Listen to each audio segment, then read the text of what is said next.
আঁকা হচ্ছে একটা দৃশ্য যেটা এক সাইডে হচ্ছে বাংলাদেশের পতাকা, আর এক সাইডে দেখা যাচ্ছে বাংলাদেশের মানচিত্র দিয়ে আমরা হাতের মুষ্টি দিয়েছি, যেটা আসলে সিম্বলাইজ করে যে আমরা যুবকরা যদি ইউনাইটেড হই যে কোনো অসম্ভবকে আমরা সম্ভব করতে পারবো। বর্তমান যে তারুণ্যের একটা উদ্দীপনা, যে জোয়ার শুরু হয়েছে, এই জোয়ারটাকে আমরা প্রেজেন্ট করার জন্য আমার এই বন্ধু, সে খুব ভালো আঁকে, সেই জিনিসটাকে আয়ত্তে এনেছে।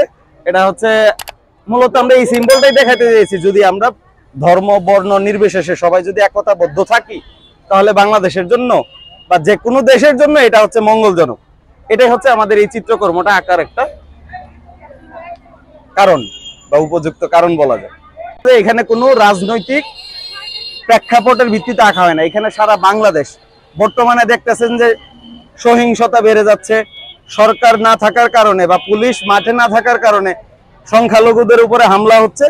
এখানে এই মেসেজটা হচ্ছে এটাই দিতে যাচ্ছে যে এই ছবিটার মাধ্যমে আমরা বোঝাতে চাই আমরা যুবকরা একতাবদ্ধ আছি। এখন অন্তর্বর্তীকালীন সরকার আছে, পরবর্তীতে যদি যে কোনো সরকার আছে আমরা তাদের বিরুদ্ধে রুখে দাঁড়াবো যদি তারা আমাদের বিপক্ষে কোনো কথা বলে বা জনসাধারণের অমঙ্গলজনক কোনো কাজে করে, যেটা শেখ হাসিনা করে গেছে।